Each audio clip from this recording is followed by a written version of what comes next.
نوجوانوں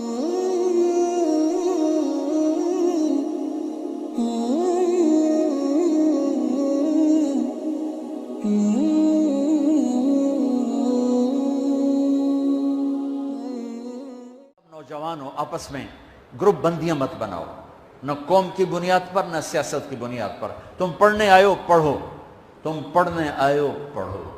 جب تک ہم اوروں کے محتاج رہیں گے علم میں، ہم کبھی سر اٹھا کے نہیں چل سکتے۔ جب تک علم اپنی بنیاد، علم کسی کی وراثت نہیں ہے، علم کسی کی وراثت نہیں ہے، علم کسی کی میراث نہیں ہے، علم میرے اللہ کی عطا ہے۔ جو قوم محنت کرتی ہے اللہ تعالیٰ دے دیتا ہے۔ اب صرف ڈگری کے پیچھے مت بھاگو، سنو، علم روٹی کے لیے نہیں ہوتا ہے، علم شعور بیدار کرنے کے لیے ہوتا ہے، علم جستجو کے لیے ہوتا ہے، علم تحقیق کے لیے ہوتا ہے، علم ترقی کے راستے طے کرنے کے لیے ہوتا ہے۔ آدم علیہ السلام کو عزت فرشتوں پر ملی، علم کی وجہ سے ملی، علم کی وجہ سے ملی۔ وعلم آدم الاسماء کلھا۔ تو آپ کہ جتنے شعبے ہیں ان سب شعبوں میں اس لیے لگو کہ قوم کو کچھ دے کے مریں، اس لیے مت لگو کہ نوکری لگ جاوے، ڈگری لگ جاوے، اس لیے مت لگو کہ چلو پاس ہو جائیں۔ محنت کرو۔ پھر آپ لڑکے لڑکیاں اکٹھے پڑھتے ہو، ایک حد رکھو اپنے درمیان، ایک فاصلہ رکھو اپنے درمیان۔ ہماری ایک تہذیب ہے، ہماری ایک ثقافت ہے، ہماری ایک شرافت ہے۔ ہم جانور نہیں ہیں، ہم بے غیرت نہیں ہیں، ہمارے ایک رہبر ہیں، ہمارے ہادی ہیں، ہمارے رسول ہیں، ہمارے نبی ہیں، محمد مصطفیٰ احمد مشتبہ تاجدار مدینہ سرور کائنات محمد بن عبداللہ بن عبد المطلب بن ہاشم بن عبد مناف بن قصی بن کلاب بن مرہ بن کعب بن لبی بن غالب بن فہر بن مالک بن نذر بن کنانہ بن خزیمہ بن مدرکہ بن الیاس بن مدر بن نزار بن معد بن عدنان بن اود بن حمیسہ بن سلامان بن عوس بن بوز بن قموال بن ابی بن عوام بن ناشد بن حزا بن بلداس بن یدلاف بن طابخ بن جاہم بن ناحش بن ماخی بن عیفی بن عبقر بن عبید بن الدعاء بن حمدان بن سنبر بن یثربی بن یحزن بن ینحن بن ارعوا بن عیدی بن زیشان بن عیسر بن اقناد بن ایہام بن مقصر بن ناحذ بن زار بن سمی بن مزی بن عوض بن عرام بن قیدار بن اسماعیل بن ابراہیم بن آدر بن ناحور بن سروج بن رعو بن فائج بن عابر بن ارفخشاد بن سام بن نوح بن لامک بن متوشال بن ادریس بن یرد بن ملح الایل بن قینان بن آنوش بن شیس و بن آدم علیہ السلام۔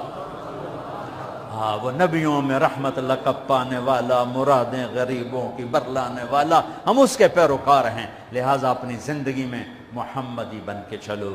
اور آخری بات ہے، جن سے پڑھو ان کا ادب کرو۔ وہ اچھا ہے یا برا یہ اس کا میٹر ہے، تم نے اس کو عزت دینی ہے۔ انبیاء کے بعد جن کے پاس علم کا سب سے بڑا خزانہ ہے وہ علی بن ابی طالب ہیں، اور ان کا فرمان ہے جو مجھے ایک لفظ نہیں ایک حرف سکھا دے میں اس کا غلام ہوں، بازار میں جا کے بیچ دے، مجھے بازار میں جا کے بیچ دے۔ تو آپ کو اگر کسی استاد کی دعا مل گئی نا تو آپ کا راستہ صاف ہو جائے گا۔ کسی استاد کی دعا لے لو۔ استاد کی دعا طالب علم کے حق میں ایسے ہی ہے جیسے باپ کی دعا اولاد کے حق میں۔ بد دعا لگ گئی تو بھی تمہارا بیڑا غرق ہو جائے گا، اور دعا لگی تو تمہارا بیڑا پار ہو جائے گا۔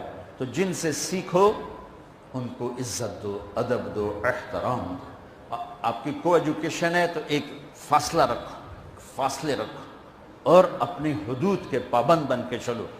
ہم خود تراشتے ہیں منازل کے سنگ میل، ہم وہ نہیں ہیں جن کو زمانہ بنا گیا۔ اپنی نظروں کو حیا کا سرما لگاؤ، کل اللہ اپنا دیدار کروائے گا۔ اپنے ہاتھوں سے اللہ تبارک، اللہ کا نبی اپنے ہاتھوں سے تمہیں جام کوثر پلائے گا، اور اللہ خود تمہیں شراباً طہور پلائے گا۔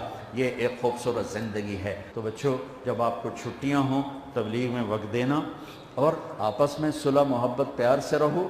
کبھی کوئی لڑ پڑے تو اگلے آ کے صلح کرا دو، ان کو آپس میں صلح کرا دو۔ جب نماز کا ٹائم ہو تو مسجد کی دوڑ لگاؤ۔